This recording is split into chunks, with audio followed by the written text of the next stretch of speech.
Jeremias, capítulo de número 9, a partir do versículo 23. Jeremias, capítulo 9, a partir do versículo de número 23.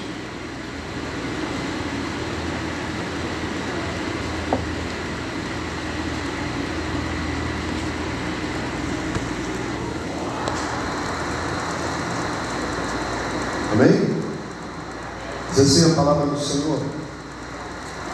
Assim diz o Senhor: não se glorie o sábio na sua sabedoria, nem se glorie o forte na sua força, não se glorie o rico nas suas riquezas, mas o que se gloriar, glorie-se nisto, em me conhecer e saber que eu sou o Senhor, que faço beneficência, juízo e justiça na terra, porque destas coisas me agrado, diz o Senhor. Amém?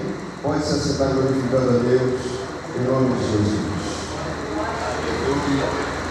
Meus irmãos, como já conhecemos bem a história de Israel, Jeremias foi um desses profetas que Deus usou de uma maneira tremenda e insistente e persistentemente para a nação de Deus. Porém, você sabe, Jeremias era conhecido como profeta chorão, pregava, profetizava, mas certo é que a grande maioria desprezava a presença e tudo que saía da boca de Jeremias.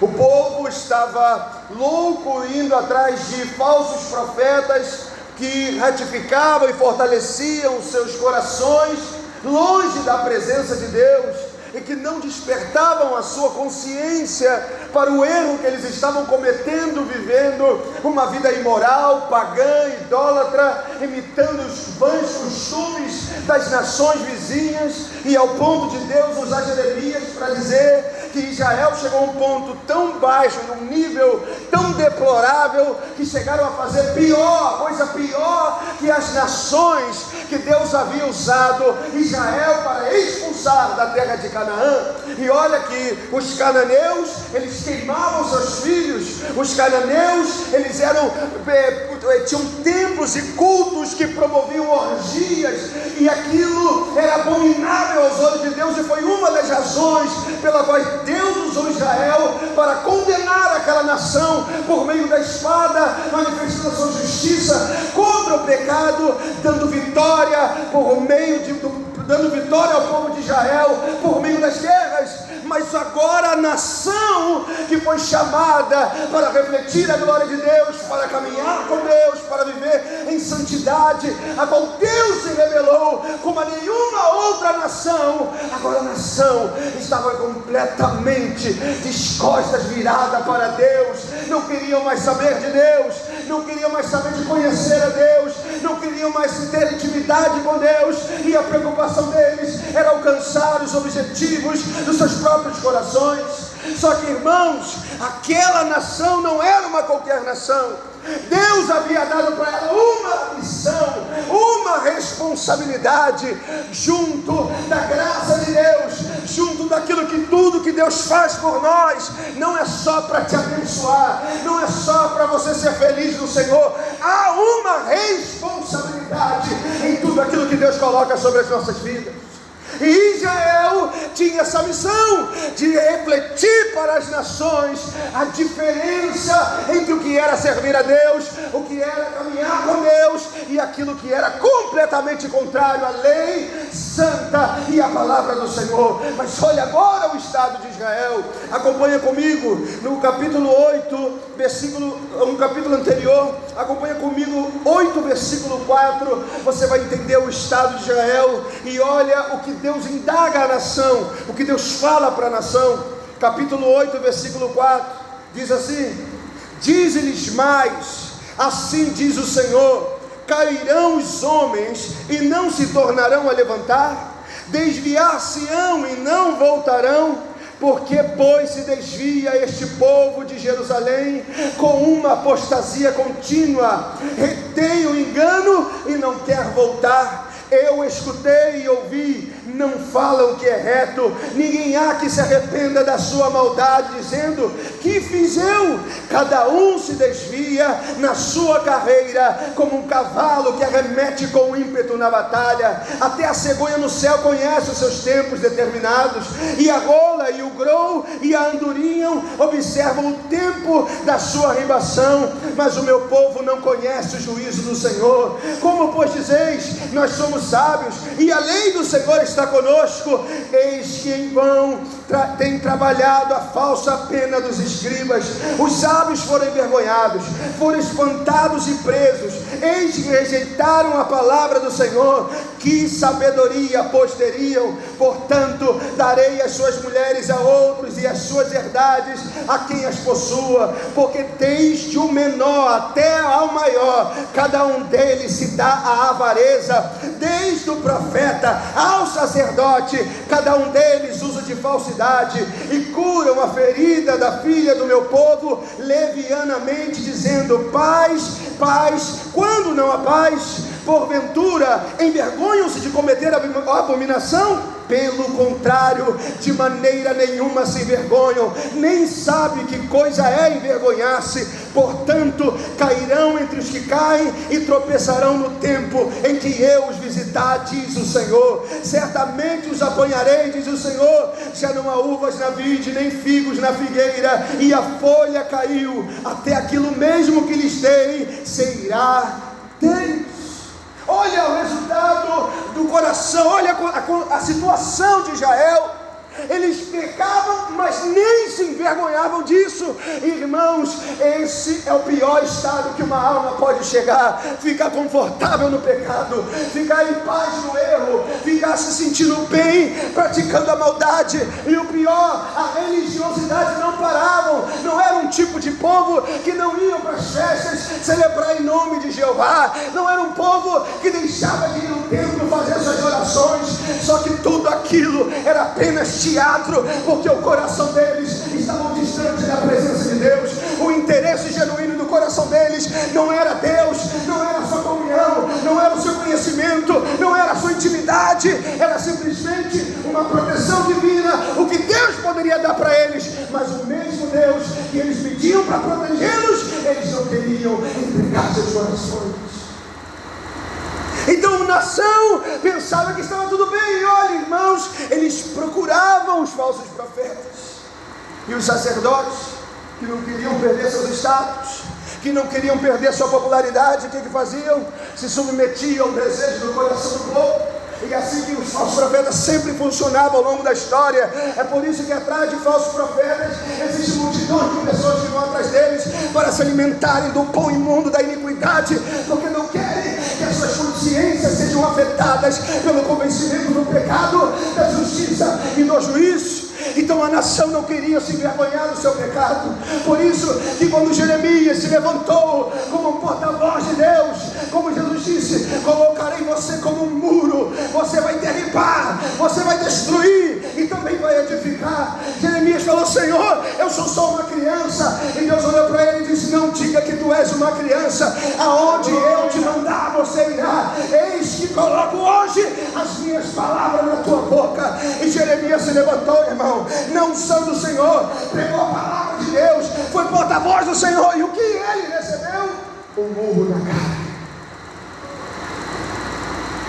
O profeta falso olhou para ele e disse: quem é você que o Espírito de Deus passou para você que não passou por mim antes?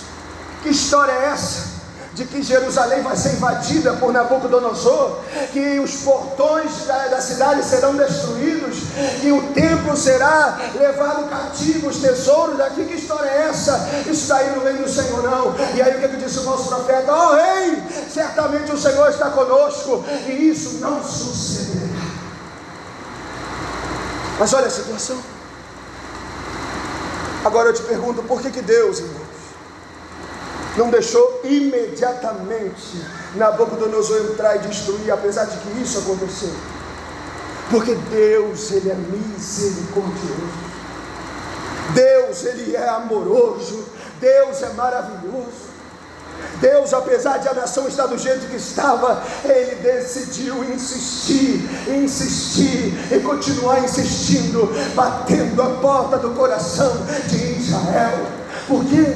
Porque o desejo do coração de Deus, como Ele disse, eu amei a Jacó e aborreci a Esaú. A causa de Deus se afeiçoar por Jacó não foi razões humanas, não foram razões de que um era melhor do que o outro. Simplesmente Deus nos amou de um amor incondicional. Deus tem nos amado desde toda a eternidade com seu eterno amor. Ele decidiu te amar, Ele decidiu me amar, não porque eu mereço, não porque eu faço alguma coisa boa, mas porque Ele, em seu coração, em sua essência, é amor, e um amor que gosta de se manifestar, e ao ponto tal de Ele dar a sua vida para perdoar os nossos pecados.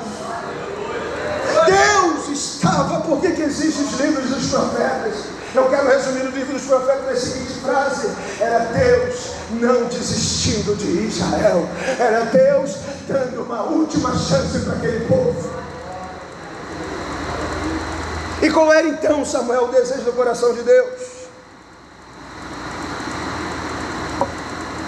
Você acabou de ler comigo no início. O que Deus queria? Que fosse um povo que guardasse ritos, que fosse um povo religioso, simplesmente de obedecer regras, dogmas, doutrinas. Não. O que Deus queria, e é o cerne de todo o sacrifício de Cristo: aquele que se gloriar, glorie-se nisto, em me conhecer. O desejo do coração de Deus é que você o conheça. E aí você, quando precisa olhar comigo para o sacrifício de Jesus, Ele não veio simplesmente para nos redimir, nos perdoar. Ele veio para se relacionar conosco. Porque Deus não só te perdoa, Ele vem e habita no coração daquele que crê no seu nome. Ele faz morada, e uma morada eterna, perpétua e para sempre. Quando Deus estava lá no Calvário expressando o seu amor por nós, Ele estava ali punindo o cordeiro para ter comunhão com você, para que você pudesse não ter mais nenhum tipo de impedimento para ver a glória de Deus, conhecer a sua pessoa e desfrutar eternamente desse amor que não se pode comprar com ouro, com prata, nem mesmo com boas obras. Paulo disse: Deus estava em Cristo reconciliando consigo o mundo. Olha que privilégio.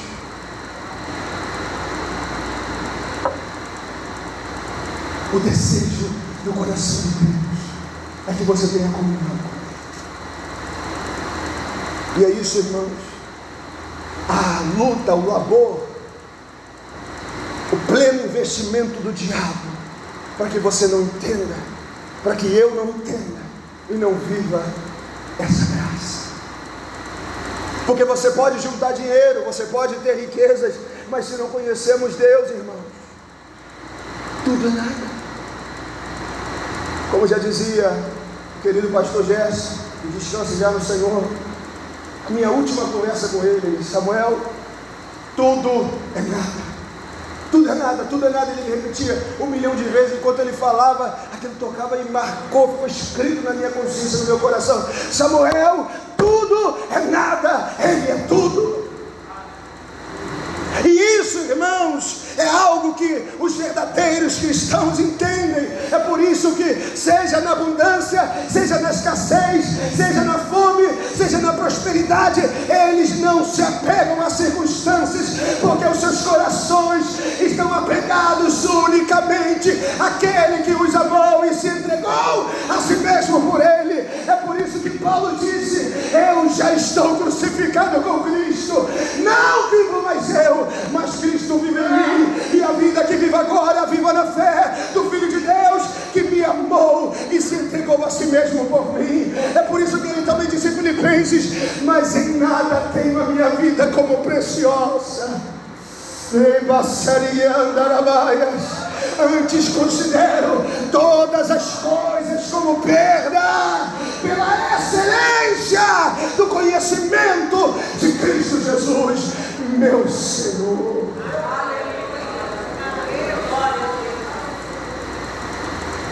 Não havia chicote, não havia naufrágios, não havia traições, não havia nudez, não havia perigos, não havia espada que pudesse parar o apóstolo Paulo. Mas por quê? Porque o seu amor estava apegado a essa revelação que compraz o coração de Deus. O coração dele entendeu, a cruz abriu acesso para o pleno conhecimento do amado da minha alma, e eu quero conhecê-lo todos os dias da minha vida e viver para ele enquanto meu coração bater, e aguardando ansiosamente para conhecer não mais como pelo espelho embaçado, mas plenamente lá na glória que ele prometeu, que em vê-lo face a face tal como ele é. Conhecer a Deus é o maior objetivo do cristão verdadeiro.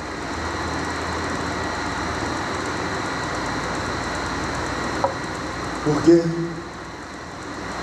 Quem não entende isso, o céu não vai fazer sentido nenhum. Quem não entende isso, o céu não faz sentido. Por isso que muitos não têm mais prazer em orar.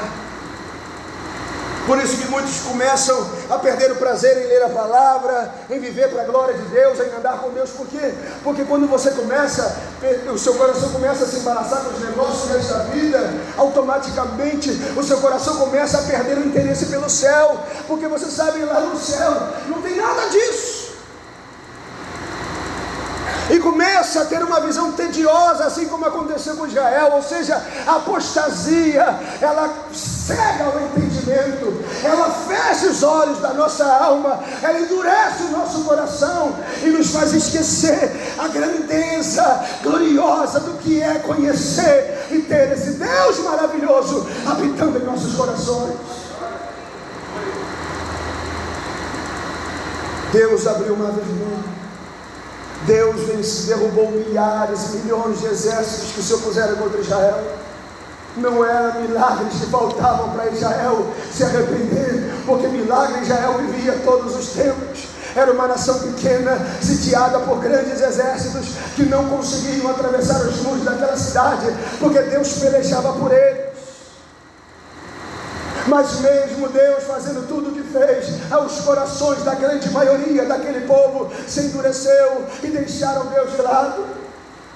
E olha para as nossas vidas, olha para essa geração, olha para o Brasil. Somos tão abençoados, temos tanta comida, temos tanta água, temos liberdade como nenhuma outra nação. Ainda temos essa liberdade, por mais que estão tentando de todos os lados cercear a liberdade da igreja, mas ainda temos tantos milagres. Deus tem feito tantas coisas nas nossas vidas, e muitas vezes estamos dando prioridade às coisas dessa terra, colocando o mundo como primeiro, colocando os bens como o máximo do nosso esforço e dedicação da nossa existência, enquanto Deus está guardando uma oração quebrantada e contrita, dizendo: Deus, eu preciso te conhecer. Isso me faz lembrar, uma irmã foi evangelizada pelo missionário Josué Lyon, quando caiu o muro de Berlim e a Alemanha Oriental se unificou outra vez com a Alemanha Ocidental. Milhares de cristãos que estavam escondidos foram libertados. Quantos não tinham mais unha, não tinham mais globo ocular? Perdão. Quantos não tinham mais nem perna? Estavam mancos, coxos, porque foram torturados por causa de Jesus. Aí o pastor José Lyon, ele vai contar que quando ele chegou com as doações para aquela igreja, uma irmã chegou para ele. Ele olhou para a irmã bem suja. A irmã estava muito suja. Ele dizia assim: Uma pregação dizia: olha, os irmãos estavam igual um porquinho, tudo sujo, fedendo. E eles chegaram com comidas, roupas. Ele olhou para essa irmã e disse: irmã, o que você precisa? Tenho aqui roupa, comida, o que você está precisando? Ele: pastor, eu quero uma Bíblia. O pastor então foi lá, pegou a Bíblia e deu para ela. E ela começou a abraçar a Bíblia, beijar a Bíblia e começou a chorar. Falou: pastor, eu não quero comida, eu quero Deus. Faz 20 anos que estou vivendo nessa aflição, baixo o regime comunista. Eu quero Deus. Aleluia.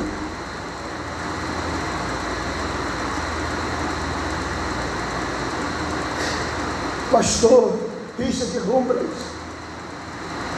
foi preso também na época comunista. Pregava o evangelho na prisão, até que os soldados falaram: se você continuar pregando, nós vamos te torturar.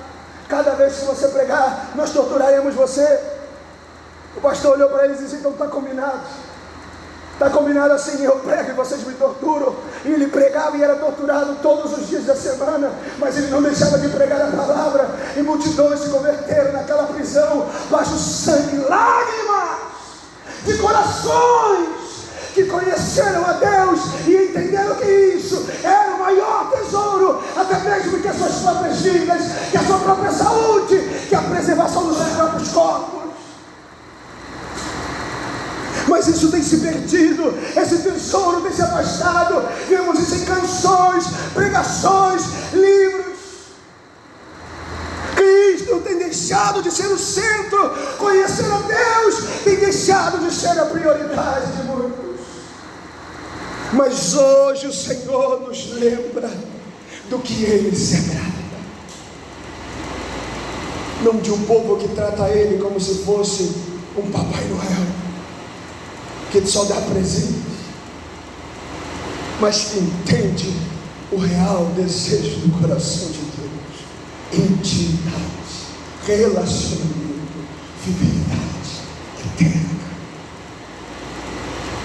E a pergunta que Deus faz para nós nessa noite: o quanto você e eu temos investido a nossa vida para conhecer a Deus? O quanto das nossas orações se resumem em uma busca sincera pelo conhecimento da glória de Deus? Quanto dos nossos jejuns, das nossas lágrimas, é porque conhecemos ainda muito pouco a Deus? Isso me fez lembrar Moisés. Pense em Moisés, irmão. Moisés tinha visto Deus escrever as tábuas com o próprio dedo. Moisés, pela fenda da rocha, viu a glória de Deus. Moisés atravessou o mar em seco, ele viu o mar se abrir e a terra estava seca. Moisés viu Deus descer 10 pragas no Egito, coisas extraordinárias, que fez os magos do Egito reconhecer e dizer: olha, isso aí não é coisa que a gente pode contar, não, isso aí é coisa de Deus, do Altíssimo, não podemos mexer mais com isso não. Mas que Faraó decidiu ir ali, desobedecer e não liberar o povo, até que Deus matou os primogênitos. Israel, de Moisés, viu Deus fazer tantas coisas. Viu a fumaça de dia, a coluna de fogo de noite, tantas maravilhas. Mas se você for lá, se eu não me engano, Êxodo 33, você vê algo que me impacta toda vez que eu leio. Moisés conversando com Deus, Deus dizendo: olha, Moisés, não vou mais com esse povo não. Moisés falou: não nos faça sair daqui se a tua presença não for conosco. Não quero anjo não, é a tua presença, Senhor. Acaso não é por tu andares conosco que nós, o teu povo, somos diferentes de todas as outras nações? É por tua causa que somos diferentes. E de repente, quando o diálogo entre Moisés e Deus parecia terminar, Moisés abre o coração dele naquela conversa e diz: se tenho achado graça diante dos teus olhos, rogo-te que me mostres a tua glória. Moisés não bastou ver milagres, ele queria ver aquele que faz milagres. Ele queria conhecer o Deus do milagre.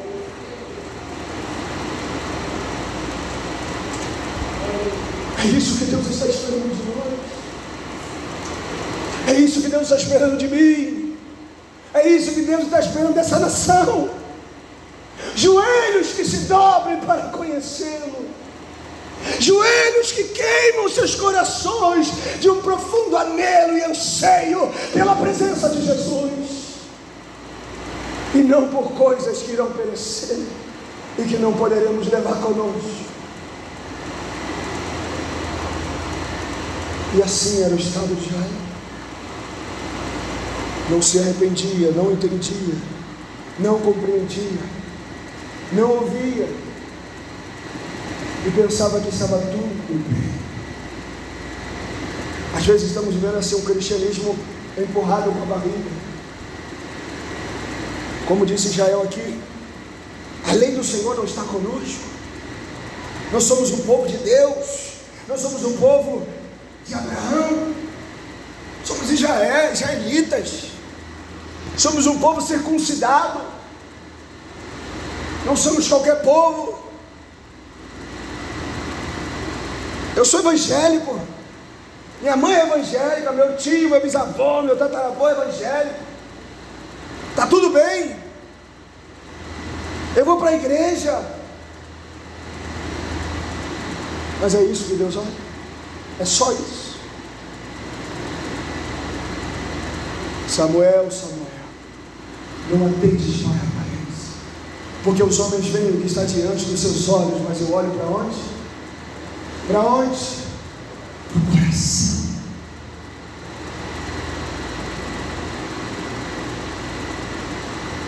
Deus conhece você, meu Deus.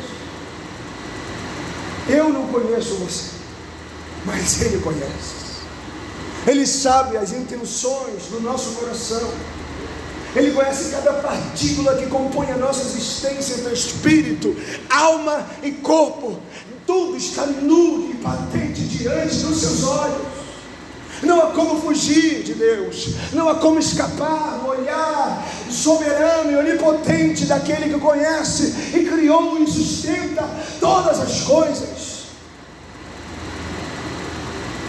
Por isso eu e você, irmãos, precisamos nos permitir Deus bater a porta da nossa consciência e fazer a vontade dEle. Se você nessa noite precisa ter mais intimidade com Ele, assim como eu, abra teu coração para isso. Se você hoje percebe-se que você já não é mais aquele que era antes, assim como eu percebo muitas vezes, então se volta hoje para Deus com todo o teu coração. Se você percebe que a sua adoração já não sente mais aquela chama queimando, incendiando a sua alma, volte-se para Deus com todo o teu coração. Por quê? Porque Ele é misericordioso, Ele é compassivo, Ele é bom e Ele não rejeita o coração contrito e quebrantado. Por quê? Porque só existe coração contrito e quebrantado se Ele for lá e tocar com seu amor e sua graça as profundezas do nosso coração e do nosso. Até o coração que não rejeita, que Ele não rejeita, é uma obra do seu amor, é uma obra da sua graça, é uma obra da sua misericórdia.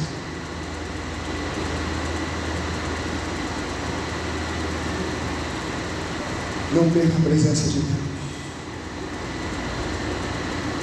Paulo disse isso. Não extinguais o Espírito, ou não apagueis o Espírito. Em Hebreus fala que precisamos manter a mesma esperança do início até o final. As adversidades vêm, irmãos. Há um exército demoníaco tratando de nos derrubar todos os dias, de nos parar todos os dias, de nos fazer perder o foco todos os dias.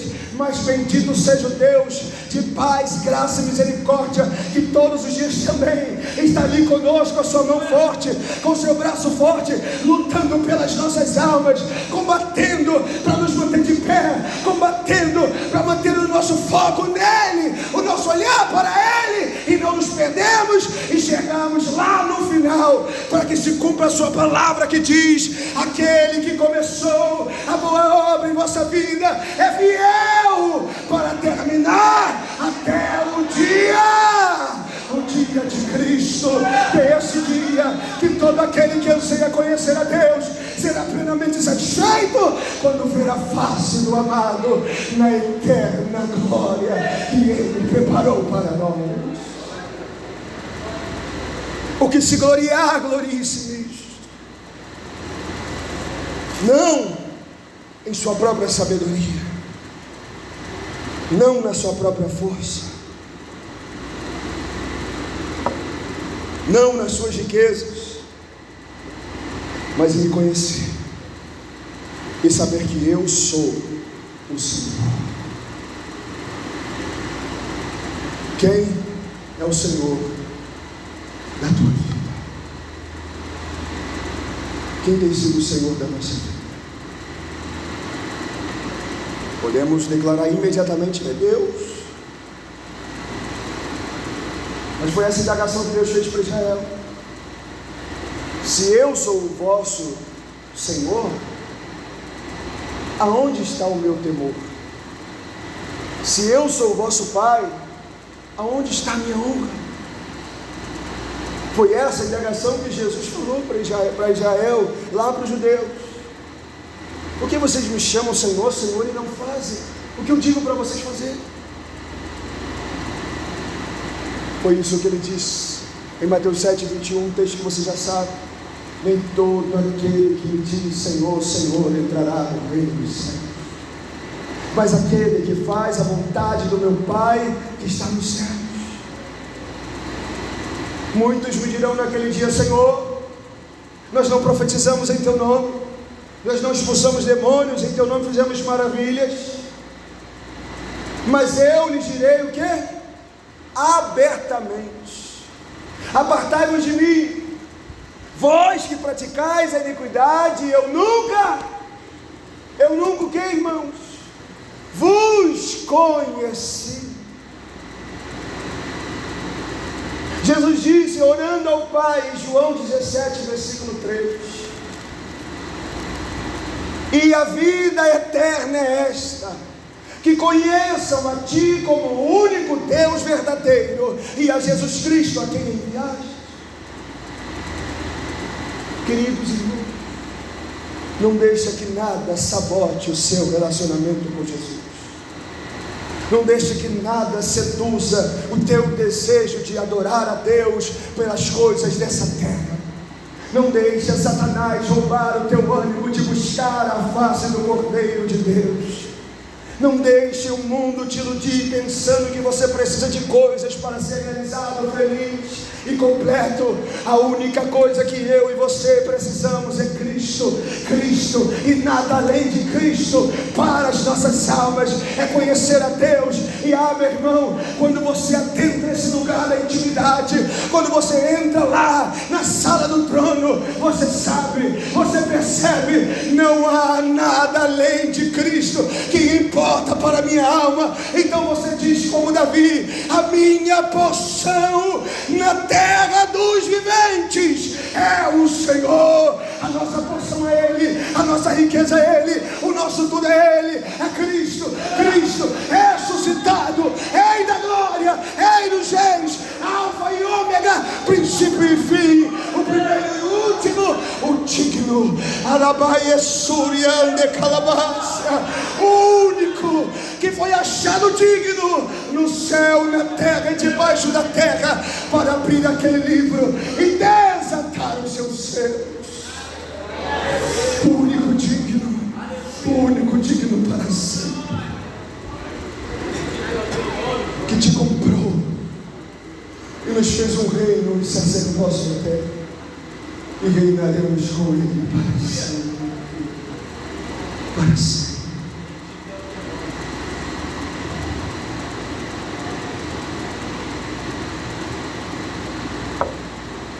Mas o que se gloriar, glorie-se nisto, em me conhecer e saber que eu sou o Senhor, que faço beneficência, juízo e justiça na terra. porque destas coisas me agrada, diz o Senhor. Amém? Vamos pôr de pé.